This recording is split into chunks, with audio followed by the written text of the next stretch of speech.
Welcome back. Now we're told that this is the week in the year when up to 4 times more self-help books are bought by people trying to improve their lives. One way to improve yourself is to get a better yin-yang balance. Now, to explain to us what that is and how to go about achieving it is Brendan Foley, the author of the Yin Yang Complex. Welcome to the morning show. Morning, Brendan. I'm already confused by this yin and yang business. So what's it all about? Okay, well, I suppose in a nutshell, yin is feminine energy and yang is masculine energy. Now, most people can kind of think, okay, gender, you know, masculine, feminine, man, woman, okay. Take that and park that for a moment, okay? And what you need to think is actually masculine and feminine energy is inside every single person, man, woman, and child. So both of you sitting here, while you represent masculine and feminine, you both have a yin part to you, which is feminine, and you both have a yang part to you, which is masculine. So really what the book is about how to balance these energies. And, you know, you might ask the question, well, why would you want to? Well, it makes a lot of sense because yang energy is masculine, it's outward moving, it's about success, it's about driving, it's about achievement, it's about goals, it's about being seen, it's about being visible. So everybody on TV in some way is in yang business, okay. What's yin about? Yin is about being internal, about family, about emotion, about thinking. So even if we were to think in terms of, say, our own brains, right. We have a left hemisphere of our brain, which, as some people might know, is to deal with logic, to deal with linear things, to deal with mathematics, okay? So very useful stuff. But we have a right-hand side of our brain as well, and that deals with the creative, intuitive side. Now, if you were to take a guess, which side would you say is masculine, which is feminine? Well, you'd say yang. Yeah, the left side, yeah. So the yang is the masculine or the left side, the straight line thinking, and yin is feminine, which is more, how might you say, circular in the way we get to something. So a great way to explain this is, say sometimes if we were talking to people from continental Europe, they might be what you call quite yang. They ask a question and they expect a straight response. So quite often what I find when I'm working with international clients is they come to Ireland and they ask a question, but they kind of get a circuitous sort of route, and it kind of goes around and around, and they're kind of wondering, where is the answer in all this? Yeah. Well, that's because the Irish as a race, you could say, are more feminine.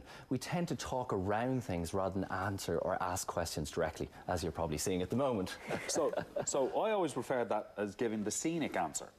But we're actually using more of our yin. Absolutely. Yes. So can we make ourselves have more yang in us then? Sounds a really odd thing to ask, but yeah, you know. Absolutely. So, you know, maybe you're sitting at home watching the show and maybe you're thinking, okay, I'd like to do something with my life. I have a dream, I have an ambition, I have something I really aspire to. But you mightn't have done anything about it. You might have had this dream for 10 years, 15 years, 20 years. Why haven't you done something about it? And in my book, what I would say is that you haven't been bringing out your yang energy or your masculine energy, and your masculine energy is the drive to get up and do something about it. So how do we do this just for ourselves first? Okay, well, if we think just a really, really simple thing, our physical bodies, okay, basically you'll find, you know, in various different branches of healing, especially in the East, you'll find the left-hand side of the body represents feminine, and the right-hand side of the body represents masculine. So very quickly we can see, is the left side of my body in tune with the right side of my body? Now that might sound like a strange thing to say, but actually if you stand up straight, you may notice, well, one of my shoulders is a little bit down, or one of my hips might be a little bit out. That will immediately give you clues as to whether your feminine energy is balanced or your masculine energy is balanced. So the very first thing we can do is actually by going through things like yoga or Alexander technique or wonderful aspects like that, we can actually see, okay, straighten up. So the very first thing we can do is straighten our spine, because our spine is the balance between the left and the right-hand side of our bodies. So that's the first thing we can do. If we think of our minds, okay, so we've got the logic side and we've got the creative side. So most people, no matter what walk of life you're in, whether you're raising a family, whether you're working in a business, you need to use both. You need to use logic and creativity. So what you've got to do is expose yourself to both stimuli. So for example, if you wanted to come up with a great idea for something, would it be worth doing a lot of sums or using a calculator? Of course not, because that's going to take you down a linear route, a logic route. Okay. So what we can do is, the very first thing is literally just think about the left-hand side of our brain if we want to think logically. And by physically thinking about it, as you will have seen from the intention work that you would have been talking about earlier in the week, that actually will activate that side of the brain. If you think about physically the right-hand side of your brain, that will actually start activating your feminine energy. How do we, balance the yin and yang in our relationships? Because you're saying in the book that opposites attract, that if a guy is 60% yang, he'll look for the woman who has 60% yin. Exactly, yeah.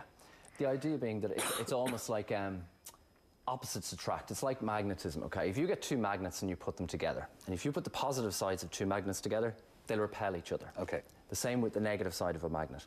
Whereas if you put a negative and a plus together, they'll actually come together perfectly. And why is that happening? Well, what we're doing is we're seeking to balance our own energy. So if you find that you happen to be out in a bar, you're talking to somebody, or you happen to meet somebody, and you really, really get on with them, what you might find is, well, this person actually, they may share similar values, but actually they're really outgoing or very sort of motivated, and I really like that, but I'm not that person. But I get a buzz off it. And vice versa, somebody who's maybe very high energy might meet somebody who's much more relaxed, and they're going to go, God, isn't it great? I can just relax with this person and feel much more at home. If we start to find our own yin and yang balance, can that have a rippling effect? Absolutely, yeah. It's tremendous how it happens. When we start to achieve internal balance, it's literally like dropping a pebble into a pond. The ripples just go out. And what you find is a lot of people who tend to be out of balance tend to group themselves together because there's safety in numbers. Okay. And what you'll find is if you tend to be more balanced, you'll attract more people into your life that are also balanced. So you might think, God, I'm just feeling really good about life today. You'll meet somebody who is also feeling really good about life today. Vice versa, if you feel you're having a really bad day and your life isn't great, you'll find plenty of people like that as well, because you'll group together, and it's sort of, company in numbers, and we'll all have this together. It's a very, very interesting read. Yeah. And when you get around to the chapter on relationships, you'll actually laugh, especially when it comes to swords and thunderstorms, because Brendan captures perfectly how the male and female psyche works. Make sure the Yin Yang complex is available now in shops. Brendan, thank you very much for joining us. Thanks for coming on. Okay. Thank you so much. All right. After the break, with the newest edition of the Lonely Planet Ireland Guide describing Temple Barf, we'll be finding out what you think we should do to attract tourists to our country. In just a minute.